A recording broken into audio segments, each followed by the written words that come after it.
Amigos y amigas de mi amigo Freud, vamos a seguir con la serie Psicometría.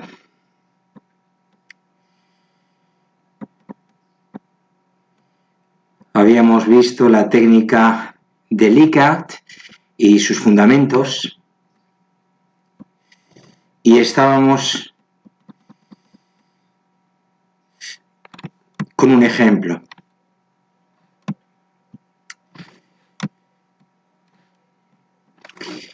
Decíamos que cuando se utilizaban test objetivos para la medición de las aptitudes con P, partimos del supuesto de que cuanto mayor sea la capacidad o aptitud de una persona, mayor será la probabilidad de que responda correctamente a una determinada pregunta o elemento del test. Por lo tanto, aquellos elementos que sean contestados incorrectamente por sujetos que tienen una aptitud alta y correctamente por los que tienen aptitud baja, deberían ser eliminados en el proceso de selección, ya que sus curvas características no son función monotónica creciente. Pues lo mismo ocurre cuando se trata de medir actitudes, ahora con C, mediante una escala de Likert. Cuanto más favorable sea la actitud de un sujeto hacia aquello que se está midiendo, mayor será la probabilidad de que elija en cada ítem la categoría que indique esa postura. No es normal que sujetos que muestran una actitud muy favorable hacia aquello que se está midiendo elijan ítems o categorías de respuesta que representen actitudes favorables. Si esto ocurriera, deberían ser eliminados esos ítems de la escala definitiva o revisar si la asignación de puntuaciones a las distintas categorías está bien hecha. Hasta aquí lo visto en el vídeo anterior. Una nota. Encontraréis una exposición más detallada sobre esta cuestión en vídeos posteriores de esta serie cuando hagamos el análisis de la calidad métrica de los ítems. Añadir que la redacción y presentación de los ítems ha de permitir a los sujetos emitir juicios de valor y no juicios de hecho. Esto es, ante cada uno de los ítems, los sujetos deben expresar lo que según ellos debería ser, no lo que de hecho sea.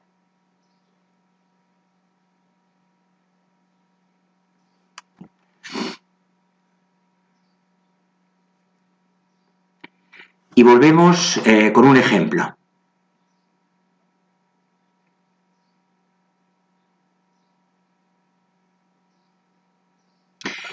La familia debería permanecer más tiempo reunida.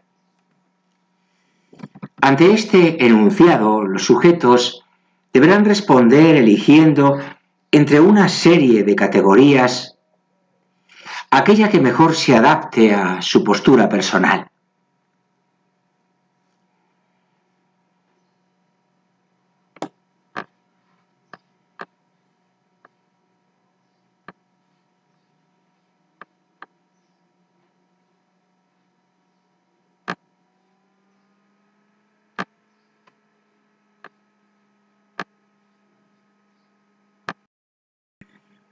Me disculpáis, he tenido que interrumpir unos instantes la grabación para conectar la batería que estaba baja.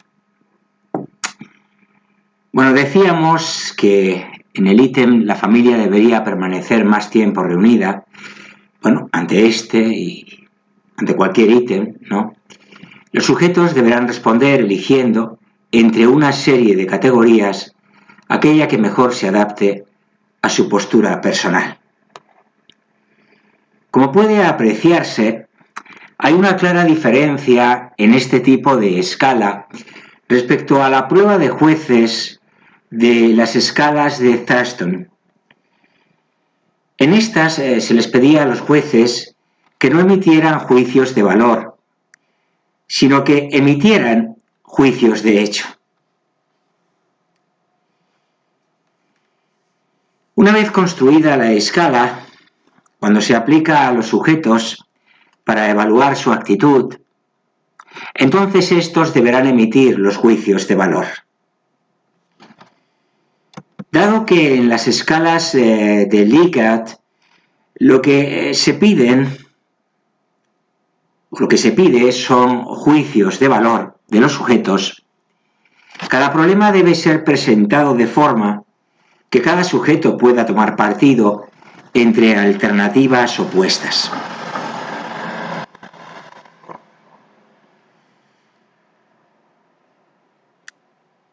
La forma de responder a los ítems puede variar, aunque normalmente los sujetos han de responder en función de 5 categorías. Completamente de acuerdo, indiferente, en desacuerdo y completamente en desacuerdo. Y dicho esto, pasemos a la asignación de valores numéricos a los ítems y las puntuaciones asignadas a los sujetos o dadas a los sujetos, obtenidas por estos.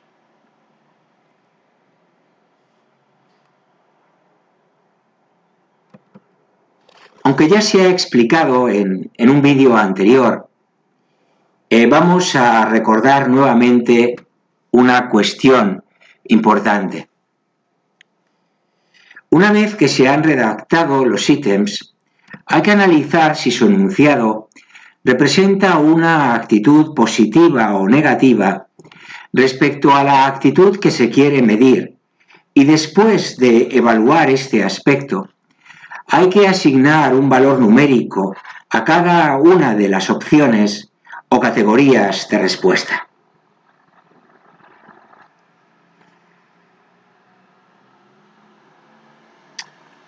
Esta asignación se deja al arbitrio del investigador, pero debe ser hecha de forma que se mantenga la coherencia interna en el sentido de la actitud medida. Es decir, es necesario que siempre el valor más alto indique una actitud más positiva hacia aquello que se está midiendo.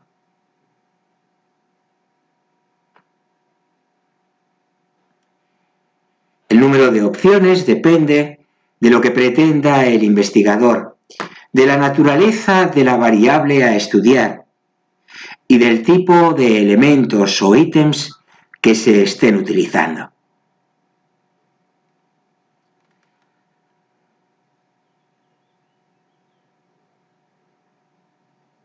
Las escalas de Likert utilizan normalmente 5 opciones de respuesta, pero se pueden utilizar otras.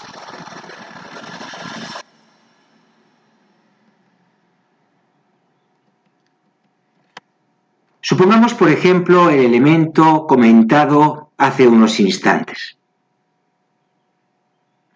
La familia debería permanecer más tiempo reunida. Si utilizamos 5 categorías de respuesta para la evaluación de este elemento, la asignación de valores numéricos a esas categorías podría ser la siguiente.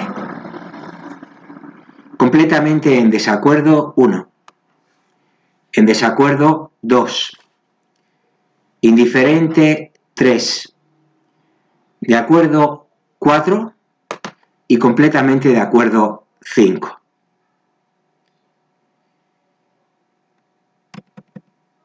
Otra forma de puntuar las categorías podría ser completamente en desacuerdo, menos 2. En desacuerdo, menos 1. Indiferente, 0. De acuerdo, 1. Y completamente de acuerdo, 2. La puntuación de los sujetos en la escala total será la suma de los valores numéricos asignados a cada una de las categorías elegidas por los sujetos en el conjunto de los ítems.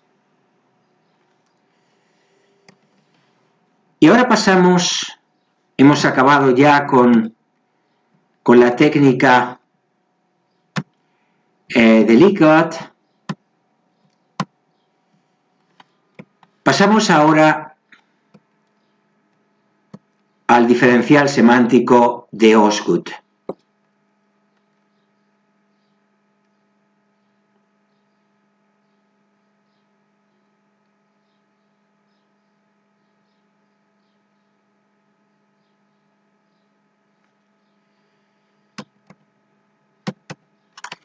Se trata de una escala de clasificación elaborada por Osgood y sus colaboradores en 1957 con el fin de medir el significado connotativo, también llamado significado afectivo o subjetivo, que determinados estímulos tienen para los sujetos. Osgood estaba interesado en las reacciones emocionales que las palabras o conceptos producen en las personas.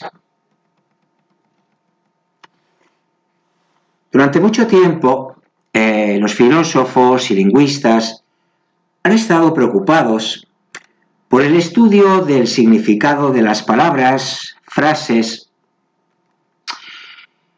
No obstante, los psicólogos, a pesar de su interés por desentrañar la naturaleza del lenguaje y de los procesos de comunicación, tardaron más en ponerse a trabajar sistemáticamente en la elaboración de teorías del significado y en la investigación empírica del fenómeno. Noam Chomsky y los seguidores de su obra desarrollaron dentro del campo de la lingüística las teorías estructuralistas del significado, dando origen a un campo de investigación muy amplio que ha permitido a los psicólogos abordar el problema del lenguaje y la naturaleza del mismo sobre una base firme.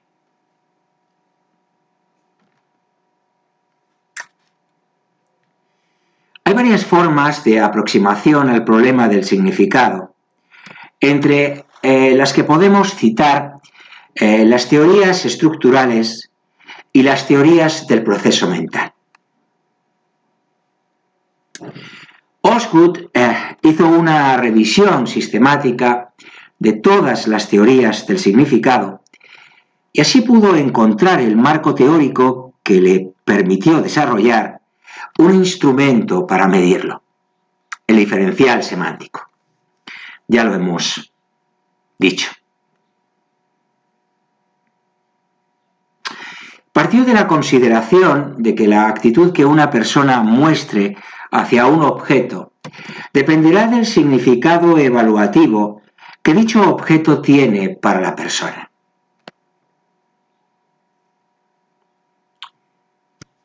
Por otra parte, como recoge Bisauta, el principio fundamental en el que se basa el diferencial semántico es que la gran diversidad de significados es reducible a unas determinadas variaciones en un número limitado de dimensiones.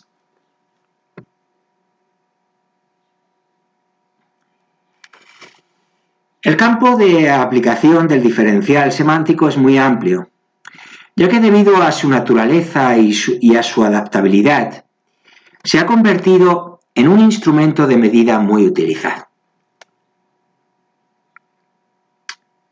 Dentro de la psicología podemos hablar de 4 áreas en las que su uso es habitual. En la investigación clínica, en la medida de las actitudes, en investigaciones transculturales y en investigaciones sociales. Aunque a partir del nombre, el diferencial semántico, podría inferirse que se trata de una prueba formada por unos ítems concretos, como puede ser el test de matrices progresivas de Raven o cualquier otro test. En realidad se trata de una forma distinta de abordar el problema de la medida de las actitudes.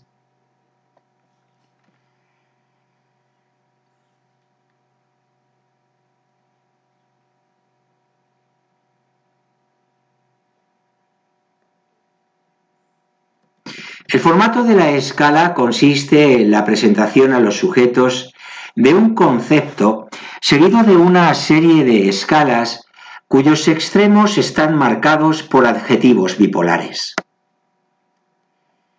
De todo lo anterior, se desprende que hay dos elementos fundamentales en el diferencial semántico: los conceptos y las escalas bipolares.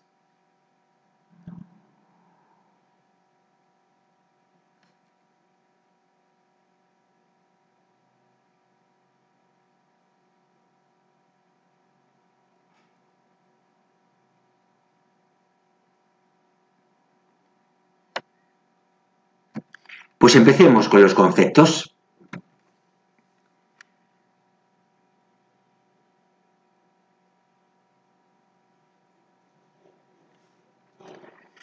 El término concepto tiene aquí un sentido amplio, ya que hace referencia al estímulo u objeto que ha de evaluar el sujeto. Los estímulos pueden ser de lo más variado, y aunque en general se refieren a conceptos verbales, Dios, madre, educación, acciones políticas, etc., se pueden referir a conceptos no verbales: cuadros, esculturas, estímulos físicos, etc. Por eso, en primer lugar, hay que definir claramente el problema o área a investigar y posteriormente elegir los conceptos más adecuados para llevar a cabo la investigación.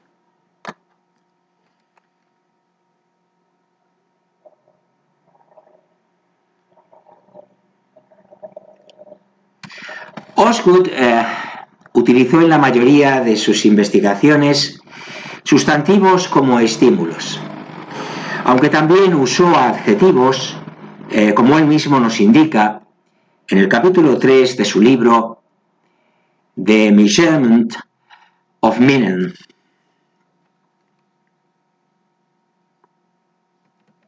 Estos conceptos aparecerán encabezando el formulario, como explicaremos con posterioridad, seguidos del conjunto de escalas bipolares que se utilizarán para llevar a cabo dicha evaluación.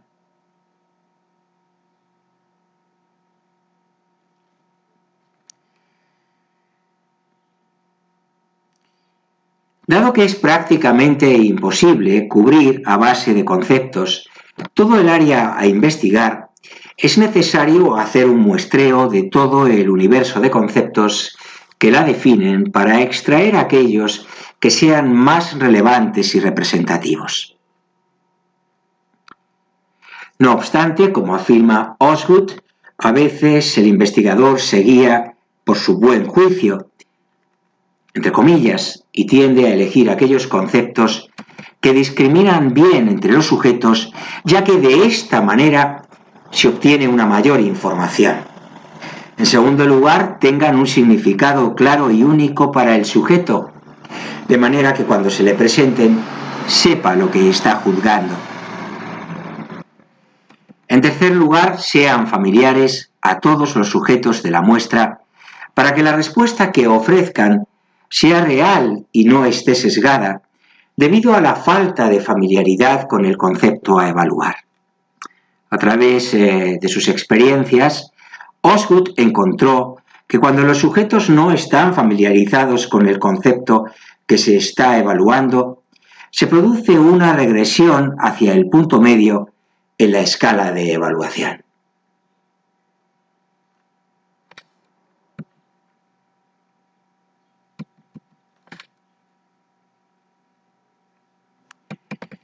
Pasemos a abordar las escalas bipolares.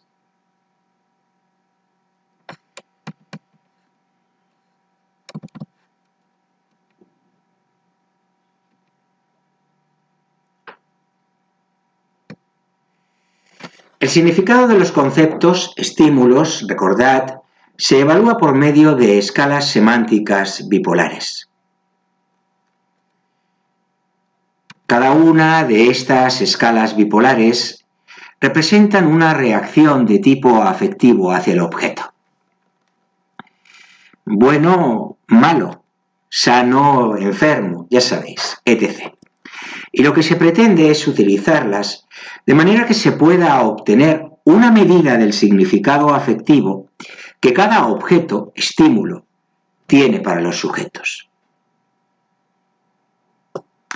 Estas escalas están ancladas en sus extremos por dos adjetivos antónimos que describen un aspecto del continuo semántico.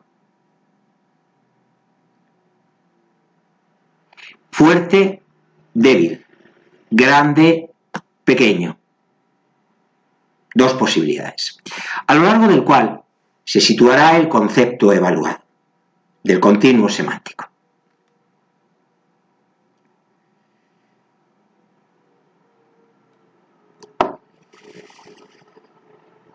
En general, el continuo se encuentra dividido en 7 categorías, aunque se puede utilizar otro número, y la tarea del sujeto será evaluar el concepto y clasificarlo en función de la relación que haya entre este y uno de los polos de la escala.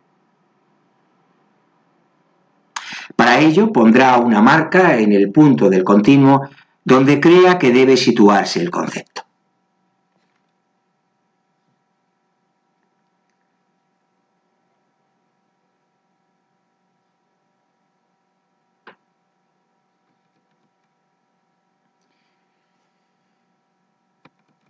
Supongamos, por ejemplo, que se ha pedido a un sujeto que evalúe el concepto madre y una de las escalas bipolares que tiene para hacer la evaluación es activa, pasiva. Pues bien, si a través de la evaluación subjetiva que haga dicho sujeto del concepto madre, considera que la mejor representación de su significado es muy activa, habrá de colocar una marca en la categoría más próxima al adjetivo activa, mientras que si fuera muy pasiva, lo debería hacer en la categoría más próxima al adjetivo pasiva. Entre ambos extremos estarán los grados intermedios, lógicamente. Cuando el concepto tiene para el sujeto un significado neutro o indiferente, colocará su marca en la categoría central.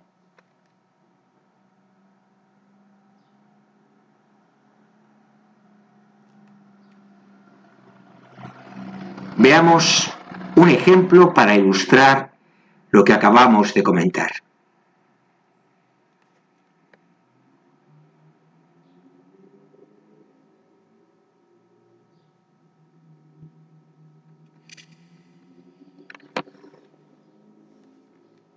Política. El concepto a evaluar.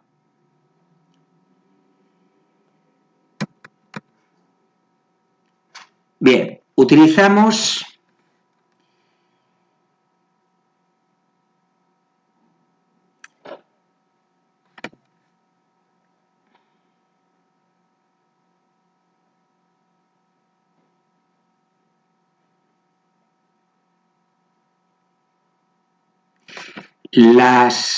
la escala bipolar mala-buena. Del 1 al 7. Otra escala bipolar inútil-útil, también del 1 al 7. Deshonesta-honesta, igualmente del 1 al 7, así será en todos los casos, así lo es al menos en nuestro ejemplo. Injusta, justa y necia, sabia. el menor valor de la escala está cerca del adjetivo más negativo. Y el mayor valor, el 7, junto al adjetivo de la escala extremo más positivo.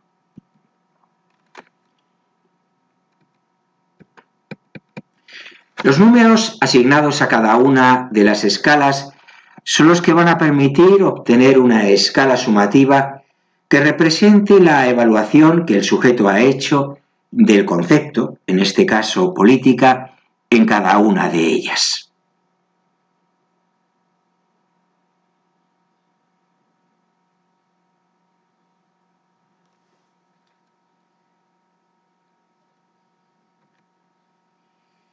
Todas las escalas bipolares que se han utilizado en el ejemplo que acabamos de presentar hacen referencia a una dimensión evaluativa del concepto.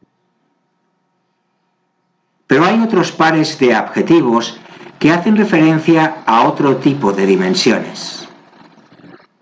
Por ejemplo, de potencia o de actividad. Ya lo veremos más adelante.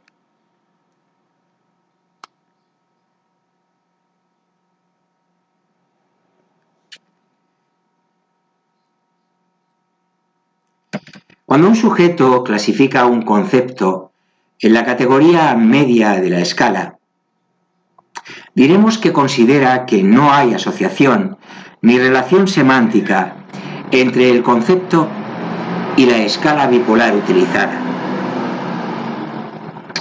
Este tipo de respuestas, ya lo hemos comentado con anterioridad, se pueden obtener si el concepto a evaluar no tiene un significado familiar para los sujetos.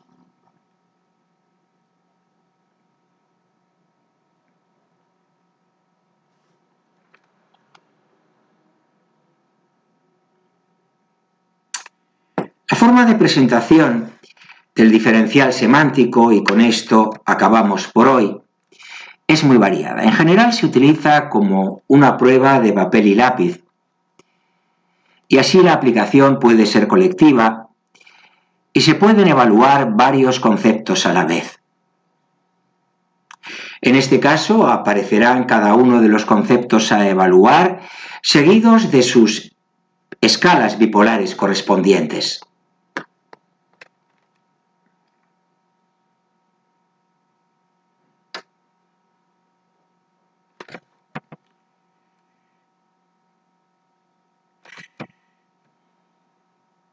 En el próximo vídeo arrancaremos con los criterios de selección de las escalas, el espacio semántico. Y vamos a dar por concluido el vídeo, casi media hora de duración, el estándar previsto o recomendado en este canal. Espero que esta grabación haya resultado de vuestro agrado, útil, interesante para vosotros, vosotras, ya sabéis, valiosa desde algún punto de vista. Si es así, por favor, le dais like, me gusta, y me dais la oportunidad de recibir el oportuno y necesario feedback que siempre guía mi trabajo en este canal, en Mi Amigo Freud. Os animo a suscribiros a Mi Amigo Freud, tanto si sois asiduos a sus contenidos y por alguna razón todavía no lo habéis hecho, no sé a qué esperáis, como si sois recién llegados a los contenidos de Mi Amigo Freud, en cuyo caso os animo en primera instancia a daros un paseo por sus contenidos, por los contenidos de Mi Amigo Freud. Estoy convencido de que tras ello pasaréis a formar parte de la gran familia, de esta gran familia que constituye la audiencia de este punto de encuentro que hemos dado en llamar Mi Amigo Freud. Os recuerdo que Mi Amigo Freud, es también el vuestro, así lo ha sido siempre, desde el comienzo de esta aventura, que está ya, que muy pronto, en próximas fechas, a mediados del mes de agosto, que comienza mañana, cumplirá 1 año de vida. Y os recuerdo igualmente que Mi Amigo Freud está siempre encantado de contar con vuestra atención, presencia, compañía, apoyo y compromiso para con este proyecto que lleva su nombre. Me despido de todos y todas con un saludo muy afectuoso, con mis mejores deseos y esperando que nos podamos reencontrar con ocasión del próximo vídeo que subiré al canal y que os aseguro no tardará en llegar. Lo dejo aquí, pues, hasta el próximo vídeo. Que estéis bien. Chao.